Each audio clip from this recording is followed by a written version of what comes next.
All right, guys, welcome back to our YouTube channel. She doesn't need much of an introduction, but instead of Kim today, we have Miss Bikini Olympia Jennifer Dorie. And we posted a few days ago just to get a Q&A while she's in town. So I'm just going to ask her questions and we'll just be very conversative back and forth. So the first one we got was, how did you get into competing? Yes, so this one I get asked all the time, and it's funny because I had no idea about the fitness industry before. I got into the gym when I was about 16, I think it was, just training at my local gym. I would go with my twin sister. We'd just go after school when we were in high school, and I think I was 17 at the time. Are you guys identical? Or Fraternal. Fraternal. Okay. Fraternal. I'm 2 months older. And it's funny, she has straight hair. Oh, does she? She's the only one in my family with straight hair. Oh my gosh. Yeah. Is she, do you guys ever like battle? Like she's like, oh, I wish I had curly hair. You wished you had straight hair. Oh yeah, now she wishes she had curly hair. Yeah. Growing up, I used to straighten my hair, so I was so jealous. I was like, why do I have this hair? What is this mess? But so how I got into competing, so I was just training at my local LA Fitness back in Canada, and I think I was about 17 at the time, and someone who was a local competitor there who did men's physique, he came up to me one time and was like, what are you training for? You're here every day, you train harder than half the guys in here. Life. What are you training for? And he's like, would you ever do a bikini competition? I'm like, what's that? Like, I had no clue. I was so naive to the whole world. And he was like, I'll give you some information, like, look it up. You have great genetics and structure, you do awesome. So I was like, okay, so I looked it up. You had to be 18 at the time, so there wasn't like any teen bikini. I know they actually just changed it back this year as well here. Yeah. So I had to be 18, so I was like, you know what, I'm just going to train as if I'm competing, so when I turn 18, you'll be ready. I can do a show, and I'm just going to utilize this next year to my advantage to be ahead. So that's what I did. I was like, I would do fasted cardio before I went to high school. Wow. I'd be at the gym, like my local LA Fitness, doing fasted cardio in the morning. I would be going back after school to train. And did you play sports, or was like that just kind of your athletic? I did not do any sports, so I am like no athletic background. Growing up, I was always chubby, like did not do any sports, no physical activity really. I hated sports. So don't ask me anything about sports because I really don't know. You do know who Russell Wilson is, though. You knew I did that know he was that. NFL. I knew his house was for sale here for like Crazy. $25 million. So he had introduced me to the world of competing. I found a local coach who was an IPB pro. Evelyn, she was a bikini pro, and she just kind of helped me out my first year competing. I did my first show. I ended up winning the overall. I won a sponsorship, and I was like, okay, what I like happened? this. Let's just keep doing it. And then I did another show 4 weeks later. I won the overall. I went to, I think it was provincials at the time. So at the is that time, like nationals for us? So at the time in Canada, there was your local show that was regional, and then it was provincials, and then nationals. Oh, Jesus. So there was 3 it's levels. harder to get your pro card there. Definitely. Like and at the more time, levels. they only had 1 national show a year. So there was 1 pro Canadians? card per division per year. Wow. Yeah. So my first show, I think I did a string of like 5 or 6 shows. I won my first show, the overall. I won the next show, the overall. I did provincials, and I was first in my class. And then national provincials, I won the overall. I went to my first nationals, and I got first calls, but I placed 6th, and I was crushed because I had just won, You didn't 5 know shows what in it a felt row, like, yeah. and I didn't know what it felt like to not win. But honestly, that was one of the shows that I learned so much from, just because I learned that like you're gonna lose in this sport, you've got to learn to be okay with losing. Come back, and the motivation was like sky high to just come back and be undeniable on stage. So then the next year I came back for nationals, and I was like, I'm not gonna step on stage until I know I can win. I won. Did you have to go back through the regional and provincial, or were you still qualified to do the nationals? I was still qualified to do nationals like that because I had won the overall at provincials. Got it. So I had lifetime qualification. Oh, that's cool. Yeah, and then I did nationals was in New Brunswick, I think, and I won my class, but I didn't win the overall, so I didn't get a pro card. Laura Lee won that year actually. Oh, funny. Yeah. So then I was like, you know what? I'm going to take the year off again, have a good off season, more muscle maturity, because I was only like 19 at the time, so I really didn't have so young much muscle density maturity. Went back, took a year off, came back, and I said I want to make it unanimous vote that she's the one going to win a pro card when I step on stage, and that's what I did. Were you still working with the same coach? So I actually had switched coaches after my first national show. She was great. I just felt like we were more friends than kind of a coaching relationship, and I needed someone who was more of a push, more of a coach, a little bit more stern with me. So I had switched over to another local coach, Sean Turney. He was awesome, and he coached me all through up to getting my pro card and my first few pro shows actually. Okay. So 2017, I turned pro in Quebec, and then I took the year off again before I got into the pro circuit, and then 2018 I started as pro. Okay, cool. And then we already answered when your first show was. And you just kind of answered, March of 2015. How long did you compete before you went pro? So it was what, two years? Yeah, so my first nationals would have been 2015, and then 2016 was my second, 2017 was when I won. So my third national show. What was the first show you did in the States? Was it a pro show? It was then? a pro show, yeah. Okay. Yeah, Which so one was it? my pro debut was Toronto Pro, and then I did Vancouver Pro, and then my first show here was in Vegas, actually. Oh, you did the Vancouver Pro? I did. That one's like, because a lot of people from here, because Yeah, that 'cause used it's to be close by our there. closest pro Yeah. show, now that we have the two here, but that still was the Yeah, closest. so I did Vancouver in 2018 when Ashley Cotwesser did it, so her and I were top two there. Okay. Yeah. Have you ever been, sorry, Kim's behind the camera. Have you ever been to Vancouver Pro? Mm-mm. I haven't been beautiful either. there. It's so nice. I've been to Vancouver, but I've never been to the show. I was planning on doing it in 2020 when like COVID hit, and then we couldn't get into Canada. What would you say was the biggest thing that changed that brought you to the pro level? Like, was there like a change in mindset or? Yeah. I think the biggest thing was just muscle maturity for me in time, just because I was so young getting into it, that really I had just started training at 16. So at the time that I did turn pro, I was 20. So I had like 4 years of training under my belt. You know, the first year, just the conditioning wasn't there when I had done nationals the first year, because I was tired from doing a bunch of shows, and I just didn't have a ton of muscle because I was still such a baby in terms of muscle. Like when you're 18, you don't have a ton of muscle. So just muscle maturity, taking the time off, taking a good long off season to grow and actually make changes so you show up different. Yeah. I know you've talked a lot about like even after you turned pro, what took you to like the next level to like win the Olympia, win the Arnold. You've talked a lot about your mindset and like how you finally started like truly believing that you could do it, and that like made a huge difference. So do you think mindset is like the biggest factor? Like more than anything else in this sport, I think mindset is huge, because at the end of the day, you're getting on stage to convince a panel of judges that you should be the winner. Of course, your physique should speak for itself, but mentally, you are being judged on your stage presence, your posing, your presentation. So if you can't go up there and just own the stage, Why would they choose you? Exactly, it shows. Like you can tell in someone's body language and their facial expressions if they really feel like they're the winner. So I think like just walking out there like you're the champ, that's what is gonna just capture their attention, have them be drawn to you. So 100%. mindset is huge. You just have to nail in your head that like you can do it. Yep. And like I was just saying to myself, like, why not me? Yeah. You know, like if I can believe in someone else that like, oh, they could do it, then why can't I? Exactly. So good. If you weren't in the fitness industry, what job would you have? I have no idea, but I thank God every day for the fact that I get to do this for my job, my career, my life, because I'm just so blessed that I get to travel, to meet amazing people like Danielle, and make new friends like this. All these like memories and experiences that I get to make are just priceless. So, have you ever had a job, like growing up, did you have any jobs like, did you work in like retail or anything? I worked since I was like 14. Like I was too young to have a job, but it's okay. I worked as a cashier at like the local supermarket in my neighborhood, and then I actually worked like a bunch of jobs at once too. I was always such like a hustler, go-getter. So love it. Well, you still are. Supplement store. I was an online coach as well. So yeah. So did you get certified as like a personal trainer and stuff? Because you have your bachelor's in, you went to university, right? So I went to university. I have a bachelor's of honors in kinesiology. Yeah, that's what it was. And then I also have ISSA sports nutrition certifications, personal training certifications too. So cool. Okay, I just heard you say this, but I'll ask for the camera. What was your judges' feedback from the O?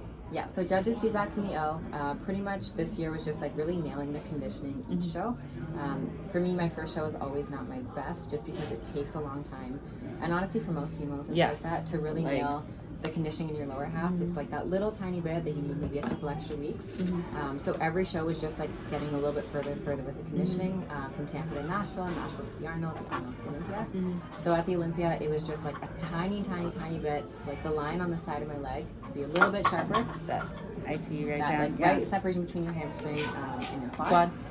So like a tiny bit sharper there, but don't miss the mark and go too much. So it was really like this much leaner. But otherwise, like, don't get any more muscle anywhere, don't get your shoulders bigger, don't get your glutes bigger. So basically she was perfect. Not quite. There's always room to almost improve. perfect. And that was the first thing, like when I step off stage, okay, what do I need to improve? Yeah. So even if you win or lose, there's always something that you can improve on, and whether it's your stage presence, I feel like stage presence is something that you can always improve on. Yeah. So even this year for me, I feel like stage presence is going to be so much better just because, one, I know that I can do it now that I did it. Yep. And also just this whole year getting to be Miss Olympia and getting to interact with everyone, like feeling like I am. Yeah. And I'm actually like feeling like I put on those shoes and I'm walking in them. I think I'll portray that on stage. Yeah. I was going to say, and that confidence that you build with the mindset you're just Yes. talking about, that stage presence comes out with it too. Any show plans before the Olympia?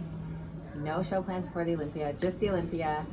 I think our strategy behind that was just to rest as much as I could this year because I don't have to qualify. Yep. Like previous years, I've had to do a couple shows to qualify. So this year, the goal is just rest. I'm going to be starting my prep in about a month. So we're going to start super, super early. Usually I do about 16 weeks of a prep. We're going to do like 30 weeks just because I was like, I am not going to not be ready for the Olympia. And you just said like your first show, you're not usually there your best. So you want to give yourself that time since you're not doing the show. So just like being self-aware of things like that. Like I know, and taking your ego out of it, because I could get, defensive to be like, oh, that's so rude of someone to say, but it's true. My first show was not my best show for conditioning, and I know that. So for me, it's just putting a plan and strategy in place. So Mark and I are going to do like a mock show. We're going to pick a show that's maybe like 4 to 6 weeks prior, pretend I'm doing that show. Mentally, I'll believe it, even though I know I'm not doing it, and I'll probably just go and get feedback. Because you said you could go out and like pose for the judges at that show, right? And like get feedback depending. from them, So I'll depending on the see show. and just see if I can go out and get some feedback and stuff. And if I can, then that'd be great. That way I know that I'm on the right track for things. Yep. And if I'm ready early, it just takes a lot of the stress out. Yep. That way it's easy to cruise into the show versus stressing last minute. Like, I'm ready or something, like gotta do more cardio. So. Yeah. So speaking of getting ready for shows, how often do you practice posing? So in my off season, a couple times a week, I always like to run through just to stay fresh, to keep that mobility. Just because if you don't practice your posing and you try and throw your heels on after like 6 to 8 months, your body is like, I'm not going to twist that way. Yeah, it's like use it or lose it. Exactly. Yeah. So a couple times a week in your off season, if you're someone who struggles with posing, practice more. There's really no such thing as too much posing. Yeah. Once I'm in prep, usually it's like daily, and when I'm closer to show, multiple times a day. Yeah, a lot of people will ask like, how early should I start? I'm like, it's never too early to start It's posing. honestly never too early to start posing. If you can even spend 10 minutes, if you can spend 10 minutes every day, throw on your heels. Like I just bring my heels in my gym bag and I go into like one of the studios in the gym. Yep. Put some headphones in, play some music, and just run through my routine. Okay, these are some questions that get a little outside of like prep. Yeah. Like conditioning wise, but like what are your favorite like prep / diet hacks that like get you through the tough times? The biggest thing is just, again, mindset, mental, just embrace the suffering. Like stop trying to fight it, stop trying to find a way around being hungry. Like if you're in a fat loss phase and if you're trying to get stage lean, that is an extreme. You're going to be hungry. And if you think that there's a way around being hungry, I'm sorry, there's not.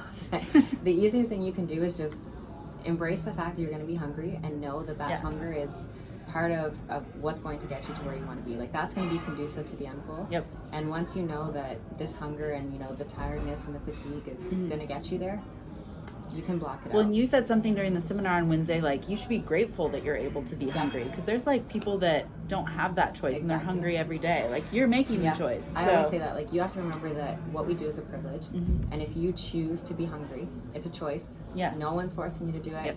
Yep. When I prep, it's totally my choice. I don't have a gun to my head. I'm not being forced to prep. I'm not going to take it out on anyone else being miserable, and I'm also not going to complain about a choice that I made. Yeah. So. Amen. And also drinking lots of water and tea is great. Yeah, Coffee hot helps. beverages I find, Probably like one little snack thing that I do, aside from the whole mindset, something that you can actually use. Cucumbers with cinnamon and stevia. Oh, yes. That's my nighttime sweet tooth hack all the time. Kim eats all the cucumbers too. Those are the best. I love those. What do you do about soreness? Like, do you foam roll? Soreness? Yeah. Epsom salt baths, definitely number one lifesaver, especially after leg days. I try and do them a couple times a week. I'm so bad at taking baths. I don't know why. I love it. It's just like relaxing time for me at nighttime. Put on something on Netflix or watch someone's YouTube videos. That's usually what I do. Epsom salt baths a couple times a week. Do you do body work or anything like that? I was just going to say, body work I try and get done once a week, year round if I can, but especially in prep, just to get everything worked on, make sure you're preventing injury before it happens. Don't wait until you get injured to start body work. Amen. And just stretching. I stretch probably 4 to 5 times a week. Yeah. Why the step mill over other cardio? I'm sure they've probably seen this on your... Yeah. But you use the treadmill too, don't you? So I do. I kind of mix it up with cardio. I used to be like really firm believer of just doing the stairs. I do think that when I do the stairs, I do look better in my lower half just because you're stimulating the muscle. Obviously, when you're doing the stairs, like when I'm doing stairs, I'm getting a leg pump too. Yep. You're keeping your glutes stimulated the whole time. So I find I lose less fullness in the muscle when I do stairs. If that's even a thing, it could be just total myth. It could be in my head, but I do find that my legs, I do find my legs look the best with the stairs. But also, if you're going off of a calorie goal, stairs is the best bang for your buck. It's gonna burn it. You're gonna burn the most amount of calories in the shortest period of time. So in terms of efficiency, stairs. Is that how you do your cardio, by calories, or do you do it by minutes? By calories. I usually do by calories because it's most accurate and consistent. And do you wear a watch when you do it? Yeah. So I have an Apple Watch that I usually do. Just because if you're, I could be doing 30 minutes of cardio on a treadmill and burning 100 calories. I could do it on the stairs and burn 300 calories. Yeah. So that might vary a lot, and an extra 200 calorie difference is huge, especially those last few weeks. For sure. I do like to do treadmill on incline, and I do have an arc in my garage I like to do as well. So that's kind of similar. Yeah, it's not the elliptical that goes up. It's just back and forth, really, isn't it? It's kind of like back and forth on like a rounded. Is it kind of like an elliptical? Yes. Okay. So it's like an elliptical, but it also has an incline. So it's kind of like an elliptical stairmaster. Yeah, I think I know which one you're talking about. It's like an older style machine, right? Yeah. Do you feel like the stairs give you any inflammation at all, or? I do. So usually, for myself and clients, I cut those out the last week. Yeah. 1 week out or 10 days out, I stop and I'll switch to elliptical or just incline treadmill because it's obviously lower intensity and it's less inflammation. Okay. Cool. What is your favorite and / hardest thing about prep? So, like, I guess your favorite and then your least favorite thing. So, favorite thing, I am super just like type A person. I love the structure. Yep. And for me, like the discipline and structure in prep, I enjoy, I look forward to it. I'm also a creature of habit, so I love having things just be the same thing every day, wake up and get stuff done in my routine. Also just seeing your body change is fun. It's motivating, especially those last few weeks of prep when you really start to change. Yeah. So that's definitely my favorite thing. The hardest thing is just when you get really tired near the end of prep, once you get to a low body fat, you're going to be tired, you're going to be hungry, and some days just suck. Straight up, some days suck, really, and there's no way around it. You just kind of have to push through it. Some days you just want to sit there and cry, like, this is so hard, but then you remember, like, if it was easy, it wouldn't be worth it. So. Yeah, totally. And then, same thing for off-season. What's your favorite / least favorite thing about off-season? So for off-season, I love both prep and off-season. I mean, prep, I do love the structure more, but off-season has its benefits, of course. More flexibility with food, more flexibility with, when I'm traveling, for example, I don't have to stress about not being 110% on my meals or my training and timing and stuff. Yeah. Plus getting to enjoy more food with my friends and my husband. Yeah, like being able to go out, like with you guys this weekend. It's been like so nice because I haven't started my prep either. So it's just been nice, like, oh, okay, my macros may not be perfect, but like just able to enjoy good company and be like fully present in the moment, not worrying about something else. So just like that feeling of being normal as we can get, because obviously we're still always conscious of stuff. Totally. Once you're a competitor, you're never really normal. Like look at a plate of food and you're like, I know exactly what's on here. So I think my favorite thing would definitely be being able to enjoy more time with family and friends, having more energy, having more strength, better pumps. And then of course, like I do love off-season curves. I love how I look in the off-season. I love how I look in prep. So I think once you embrace that you're going to be a little bit fluffier in the off-season and it's just normal, look at it from, I always tell my athletes, like look at it less from an aesthetic point of view and focus more on like an athletic performance standpoint in your off-season, because you're not going to be dropping weight and dropping inches every check-in. Chances are you're probably going to be staying pretty stagnant, at least it'll feel like it. So focus on strength, energy, enjoying stuff with family and friends instead of just how you look. And from the aesthetic point of view, I feel like most people that are around us, they enjoy the curves more. We're only the ones that are like, oh, we look super shredded, this is really cool. Like Jeff's like, I like your lean body for like 2 weeks, it's really cool to see you change, but then like I like when the butt comes back. Exactly. And that's the thing, like your clothes fit better when Yes. you're off season. Like when you're super Feel more tiny and feminine. prep. Exactly. Like it's super cool, obviously, the physiques that we have when we're close to a show. But in terms of femininity, I definitely feel more feminine in my clothes to fill out my clothes in the off season. So I just embrace whichever one I'm in. Yes. Embrace it. And you look fabulous. So. Thank you. And then what is your favorite My Cookie Dealer cookie? Oh my gosh, so hard. Oh, I know Mark's favorite are the ones that are jam filled. Anything jam filled is his favorite always. Mine would probably have to be. Oh, this is hard. They had one of these protein cookies and it was like a white chocolate cranberry. It was really good. Wait, was it like a healthy cookie? It's not a healthy cookie, but there's protein powder. Okay. Which doesn't make it healthy. Yeah. I love like the chocolate ones too. So there was one flavor. Which one was it that was like? Oh, it was the ones that are the donut batter. That's probably my all-time Donut favorite. batter. Yeah, so it tastes like a Krispy Kreme donut, the batter. Okay. Those ones are my favorite. They have a couple different I've never had a variations. My Cookie Dealer cookie. Oh my gosh, Have you? I have to bring you some. They're great, and if you heat them up for like 5 to 10 seconds, They're even better. But yeah, any of the ones that are like the donut. One was like a Boston cream kind of donut, and then another one there was like a cherry, not your average donut, cherry donut, and it has the whole batter around the cookie is like a donut thing, Oh. and it has like a little bit of like a sugar on top. So And they're pretty big too. they're huh? big. They're Yeah. like this big. Yeah, because they're not as much because I feel like there's a lot that are tall, but they're like pretty like They're like Yeah. dense. When you Yeah. eat it, it has weight. yeah. I think they're like a pound or a half pound each, something like that. And it's a lot of cookie. Definitely can't eat a whole one. So I had someone ask me the other day when I posted them, like, how do you incorporate these into your daily diet? And I was like, I don't eat them every single day. Yeah. I have good enough willpower that I know, like, I don't want to eat cookies every day. Yeah. As much as they taste amazing, they're sitting there tempting me. Usually, like, once a week or so, Mark and I will split a couple, or we'll cut them up into pieces, and I just take a Do few you like bites. freeze them and then like bring them out when you want to eat them? Or I'll just help, like, family and friends. I'll Yeah. let them help themselves to whichever ones they want. Making a ring cookies. Yeah, I like to just have a few bites of flavor, so usually Try I'll just it. cut like a Yeah. quarter of it and try it.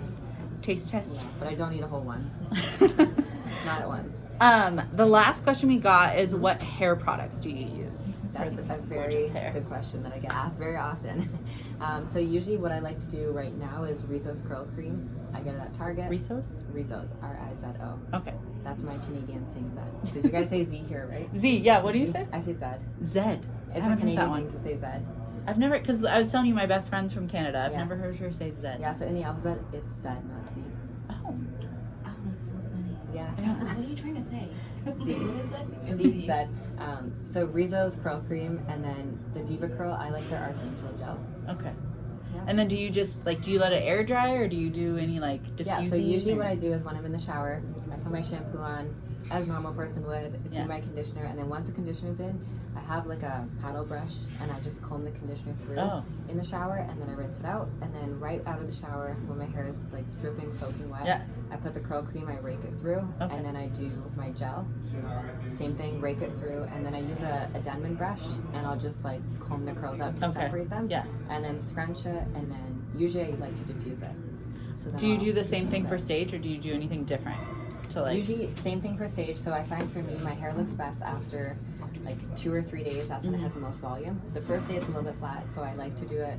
Usually on Thursday I'll wash my hair for a Saturday show. yeah. And Thursday I'll do my whole like wash day routine, like I just explained for that. And then the next day when I wake up, just to refresh it, I have a spray bottle. I just spray it to soak it down again, scrunch it up because there's already product in it, Yeah. so it's just gonna what's the word I'm thinking of? Reactivate the Yeah. product. And then I'll just diffuse it dry again, and then same thing. Then if there's any pieces, like on show days, sometimes I'll just curl like this piece and this piece Yeah. here in the front with like a Punch really, it up. really thin wand. But definitely don't curl too much because then it falls and flattens. So Yeah. Only like these front pieces here. And 2 or 3 pieces. would you tell girls that have naturally curly hair, like, would you suggest for them to wear it on stage or like, if, 100%. yeah. The thing is, that's what makes you kind of thing, and that's what makes you stand out and unique. So why wouldn't you embrace it? Yeah. Because it's whatever you feel most confident in, though. Okay. Because if you're someone who has curly hair and you don't feel confident in it, Yeah. I mean, I would obviously encourage you to rock it because I think it's great. But Yeah. whatever you're gonna feel best in, for you, if you like your hair shaped head best, Yeah. rock that on stage. Yeah. Because that's gonna shine through when you're on Yeah. stage.